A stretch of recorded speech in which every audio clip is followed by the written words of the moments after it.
Class के बच्चों, maths की वीडियो देखने के लिए मेरे चैनल को सब्सक्राइब करें, लाइक करें।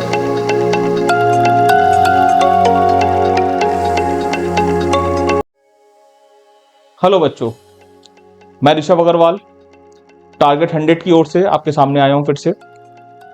और आज मैं आपके सामने एक शेयर्स और डिविडेंड का क्वेश्चन लाया हूं जो कि काफी इंटरेस्टिंग है, थोड़ा डिफरेंट है।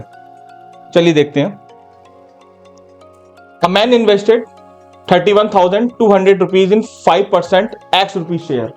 आप यहां पे देख सकते हैं एक्स रुपीज शेयर, यानी कि हमसे यहाँ पे फेस वैल्यू पूछ रहा है एट 104। तो जहां मैंने आपको पहले बताया था जहां पे एट लगा होता है वो मार्केट वैल्यू होती है। तो चलिए पहले हम इसका गिवन लिख लेते हैं। इन्वेस्टमेंट है आपकी ₹312,000। रेट ऑफ डिविडेंड है आपका 5%। फेस वैल्यू है एक्स रुपीज और मार्केट वैल्यू है 104। मैंने शेयर्स और डिविडेंड में हमेशा बच्चों को बताता हूं कि आपको यहां पे सिर्फ 3 फॉर्मूले हैं, एक डिविडेंड का, एक इन्वेस्टमेंट का और एक परसेंट डील का। हालांकि इस चैप्टर में परसेंट डील का कोई फॉर्मूला नहीं लग रहा, इस वाले क्वेश्चन में सॉरी। मैं यहाँ पे डिविडेंड का फॉर्मूला लगाऊंगा, इन्वेस्टमेंट का लगाऊंगा। तो सबसे पहले मैं इन्वेस्टमेंट का फॉर्मूला लगाता हूं, I is equal to N into M V. Investment है 312,000, एन नहीं पता और मार्केट वैल्यू है इसकी 104। तो N is equal to 312,000 upon 104। तो इससे हमारे पास एन की वैल्यू आ जाएगी, मैं फिलहाल कैलकुलेटर यूज कर ले रहा हूं बट आप लोगों को मैनुअल करना है। 312,000 डिवाइडेड बाय 104 जो कि आ गई हमारे पास 300 रुपीज। ये हमारे पास आ गया वैल्यू ऑफ एन।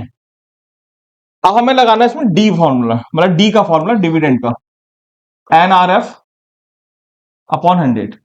देखिए इस क्वेश्चन में आपके दो सेट हैं, जिसमें एक केस 1 है और दूसरा है केस 2। तो मैं यहाँ पे D1 भी रिप्रेजेंट कर सकता हूँ, डी को। मैं आपको फिर से क्वेश्चन पढ़ता हूँ। A man invested 31,205 rupees x rupees share at 104। He sold out the share when the price rose to 120। अब उसने क्या करा, जब शेयर का प्राइस 120 हुआ तो उसने सारा शेयर बेच दिया। और शेयर जब बेचा है उसने, तो जो उसकी किस मार्केट वैल्यू बेचा, 120 रुपीज की। और जो शेयर को हम बेचते हैं और पैसा आता है तो हम उसको बोलते हैं सेल प्रोसीड। सेल प्रोसीड और इन्वेस्टमेंट एक ही चीज होती है, हालांकि नाम अलग अलग है। It means formula same for sale proceed and investment. फिलहाल मैं यहाँ पे D1 निकालूंगा। एन कितना है यहाँ पे हमने निकाल लिया, जैसे कि 300। रेट ऑफ डिविडेंड कितना है 5। Face value we don't know, that is the value of x and 100। तो दिस इज 15x। यानी कि हमें इस पूरे क्वेश्चन में हमें एक्स की वैल्यू निकालनी है। तो पहले हमें सेकंड पार्ट सॉल्व करना पड़ेगा, देन हम एक्स की वैल्यू पे फिर से वापस आएंगे। अब ही सोल्ड द शेयर्स, अब हम यहां लिखेंगे सेल प्रोसीड। मैंने बताया था सेल प्रोसीड इन्वेस्टमेंट का फॉर्मूला सेम होता है, यानी कि N into M V. N into M V. N है आपका 300, मार्केट वैल्यू है 120। तो यानी कि उसने कितना रुपीज उस पर आया, टोटल कितना मनी उस पर वापस आया, यानी 12 या 36,000 रुपीज। उसके पास कितनी आई, 36,000। हम इस क्वेश्चन को किस तरीके से भी समझते हैं कि एक तरीका और भी है। एक आदमी ने 31,200 रुपीज इन्वेस्ट करे, उसको प्रॉफिट हुआ और कितने का बेचा उन्होंने, 36,000 का। तो हम इस तरीके से शेयर्स और डिविडेंड में सोच हम अंदाजा लगा सकते हैं कि हमें फायदा हो रहा है या हमें नुकसान हो रहा है। तो दिस इज सेल प्रोसीड। तो 36,000 का हमारे पास सेल प्रोसीड आ गया, and that will be the investment for the second part. This is the investment for the second part. चलिए सेकंड पार्ट पे चलते हैं। यानी कि आई हो गया हमारे पास 36,000। हम पढ़ते हैं and invested the cell proceed in 8 rupee share, यानी कि 8% का शेयर है। फेस वैल्यू उसकी 10 रुपीज और मार्केट वैल्यू भी हमें दे रखी है, दैट इज 15। हम इससे क्या निकालेंगे, डी। डी निकालने से पहले हमें एन निकालना पड़ेगा। एन का मतलब पहले हमें इसमें डी निकालना होगा। तो डी निकालने से पहले हमें आई इन्वेस्टमेंट का फॉर्मूले से एन निकालना पड़ेगा। तो यहाँ पे 36,000 है, तो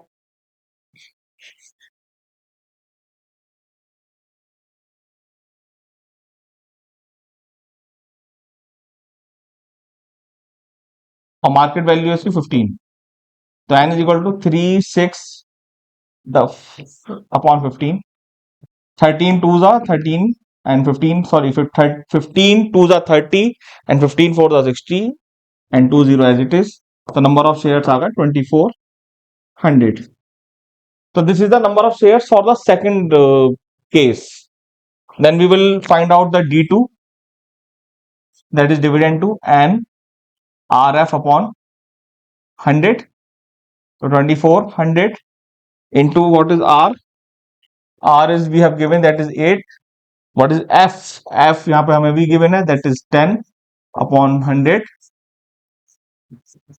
So 24 into 80. This is D2. So 24 into 80, which is 1920. This is D2. Now, अब इसमें एक बात और बोल रखी है, if income increase by 450 rupees, यानी कि जब किसी की इनकम बढ़ती है तो उसको बोलते हैं difference between the two dividends. तो D2 माइनस D1. तो D2 माइनस D1 हमें गिवन है 450 रुपीज का.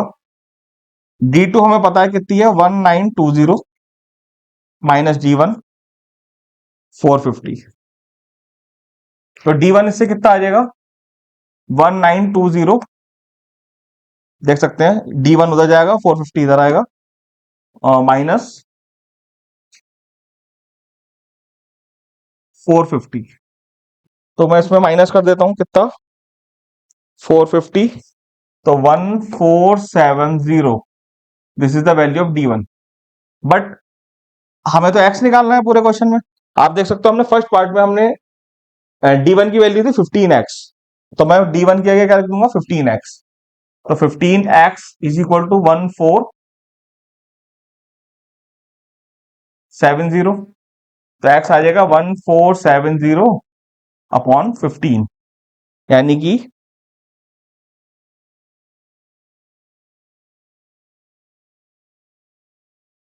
1470 डिवाइडेड बाय 15, 98. तो x की वैल्यू कितनी आ गई, ₹98. So this is the answer. मैं फिर से आपको एक समरी बताता हूं. एक आदमी ने इतने रुपए इन्वेस्ट करे x रुपीज के हिसाब से, मतलब x रुपए उसकी मार्केट फेस वैल्यू थी और मार्केट वैल्यू थी 104. इससे हमने पहले क्या निकाला, D1, और D1 की वैल्यू है x की टर्म्स में. फिर हमने इसके बाद क्या निकाला, सेल प्रोसीड. सेल प्रोसीड निकाला, cell proceed will be the investment. उससे हमने क्या करा, सेकंड वाले जो उन्हें शेयर खरीदा, सेकंड साइड जो खरीदा शेयर्स का, उससे हमने क्या निकाल लिया, D2. D2 माइनस D1 हमें गिवन है 450. हमने इससे D1 की वैल्यू निकाल दी और फिर D1 पुराना वाला जो हमने x की टर्म्स में था उससे हमने x निकाल दिया. तो this is the summary of the question. I hope आपको ये क्वेश्चन समझ आया होगा. आप मेरे वीडियो से जुड़े रहिए जिससे कि आपको और क्वेश्चंस मिलेंगे देखने को.